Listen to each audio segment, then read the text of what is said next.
Hey, what's up everybody? Jesse here, back in the studio creating another video for you guys. Today, we're gonna be talking about C-stands and the right way to set them up to ensure that your gear is safe and that your clients are safe. So I have here in front of me two different C-stands that we use here, either in studio or out on location. Traditionally in studio, I'm using the version that has the rolling stand. So the wheels with the brakes on them, this allows us the ability to quickly move throughout the studio here without having to worry about lifting any kind of heavy lights and mods. And of course, we risk hitting the ceiling as we lift these things up. So having the rolling stand is critical here. We definitely stand by it 100%. And then to my right here, to your left, we have the traditional turtle base attached to this C-stand. So in some cases, we have taken this out on location when we need something a little bit more heavy duty for on location work. And you know, the same rules are gonna apply here, whether you're using the rolling stand here or the turtle base C-stand out on location or in studio, is that you wanna make sure that you're weighing these things down one way or another. Now, of course, the rolling stand does have brakes, so it'll prevent it from moving around, but we wanna make sure that it has some weight on the legs to keep the stand itself stable, because even on the rolling, with the wide spread here on the rolling stand, it can still tip if you put enough weight in the wrong direction. So with the rolling stand, there is no right or wrong leg to put the weight on, in my opinion, but I'll typically put it on the leg that is facing forward towards my subjects. And I always have at least one leg, no matter what type of stand I'm using, facing towards my subjects, because if you think about it, for the stand to tip over that front leg, it's gonna be something incredible, hurricane force winds or something, I don't know. But very easily it could tip this way, that way, or back towards me. Now the key here again is protecting your gear, number one, but if you can't protect your gear, at least protect your clients so you don't get into any kind of legal issues with injuries and that sort of thing. So always make sure I put the weight in the front and make sure that one leg is facing towards them. Now, when you're using a C-stand in the way that this is set up here, there is no boom arm attached. So pretty much all of our weight is gonna be right down the middle center column, and that'll give you less of concern in terms of your stand tipping over as a result of imbalance of weight. But if I do take this light off, it just has a standard pin under, and with all of our stands here, we do have the boom arm with the grip heads on them. That's going to give us a lot more ability to place light in different positions, which I think is very important. Now, when you go ahead and attach the boom arm with the grip heads, number one thing you always have to keep in mind is that your grip heads, the handles for tightening and loosening, should be on the right side, okay? So your right. We'll show you a close-up of the stands here as we go through it. And the smaller sort of nozzle or knob here that tightens the boom arm onto the center column is going to be on the left. And there's a reason for that, because righty-tighty, lefty-loosey, right? If we extend this out,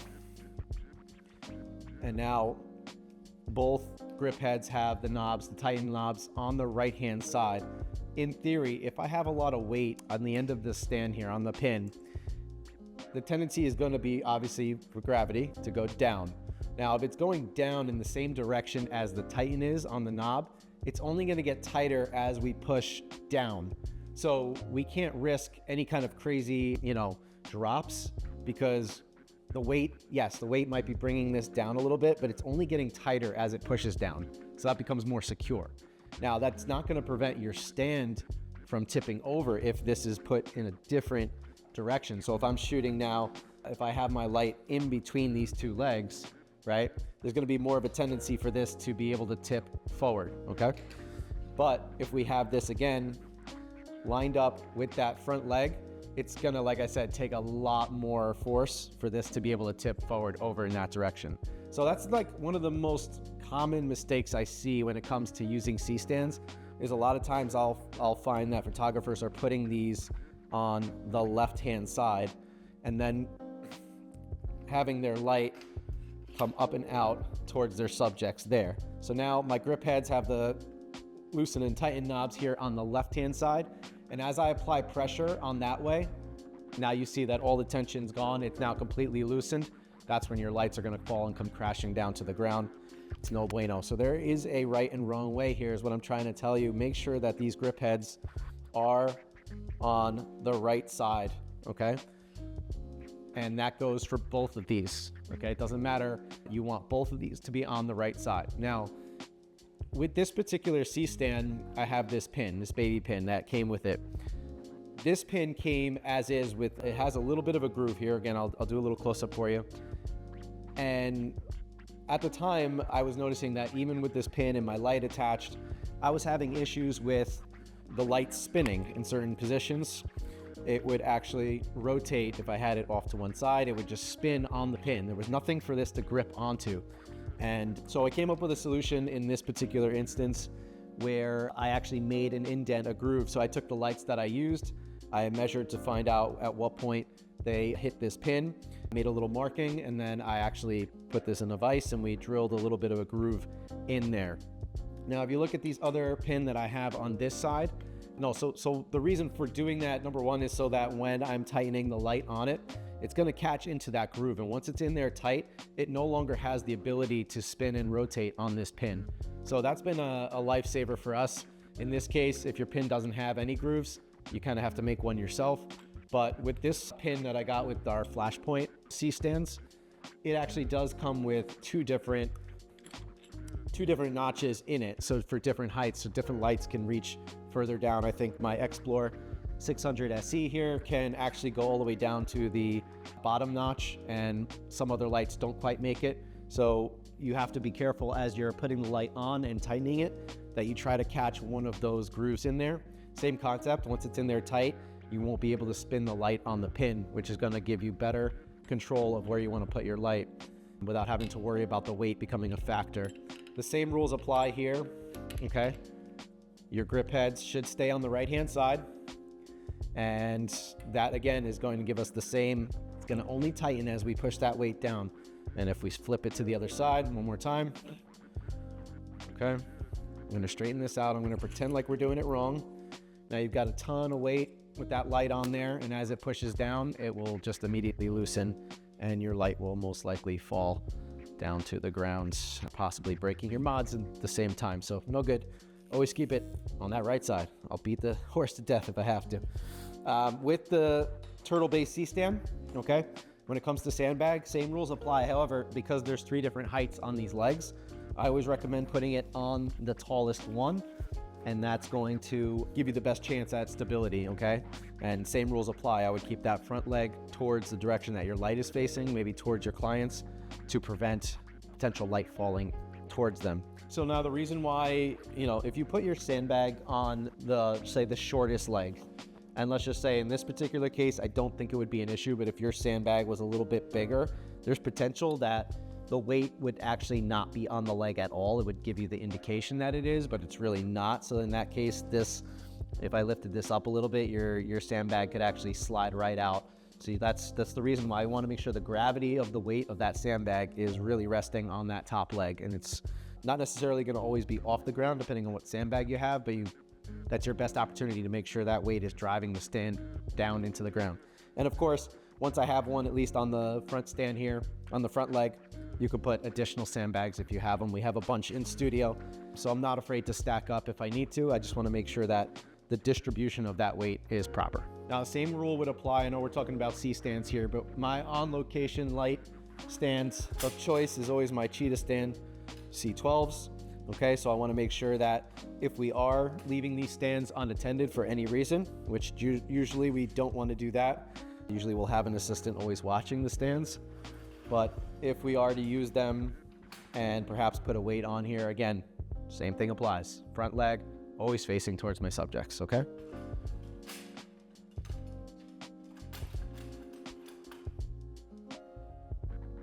Now, just a few other quick tips on using these stands. Typically, depending on how high you're going to be raising your light and raising your modifier, my recommendation is always to limit the amount of extension you're using on the smaller sections of the stand. So what I mean by that is the very top section here, I might raise this up just a small amount and then I'll tighten it down, and then I'll raise it up more so as we go down. I'm willing to go higher with the lower sections because they're built a little thicker. Obviously it gets thinner as it goes up, and for the most part, not only that, but it's easier to adjust if I were to raise the bottom up first as high as it can go, okay, and tighten it, and now I need more height, it's a little bit more difficult depending on how tall you are to then do this one and raise that one up. It's just easier to go from the top and then work your way down. So I usually go in sections, a little bit on the top. If there's 3 sections, you do a little bit more in the middle and then the most on the bottom. Always keeping in mind that obviously the higher you go and the more weight you have on there, the easier it is going to be for there to be some potential movement or a potential fall. Same applies with the boom arm itself, okay? In most instances, I'm keeping the distance between the grip head and the second grip head fairly short. Of course, you can go out further and further if you need to get your light to a certain position. What comes in handy if you're gonna do this type of thing where you're really starting to extend, as you keep extending away from the grip head that's nearest to the center column, it's gonna get weaker. The weight is gonna be exponentially more the further you extend out, okay? So, you know, if you do need to extend out far, in some cases, some C-stands may come with a hook where you can put a counterweight.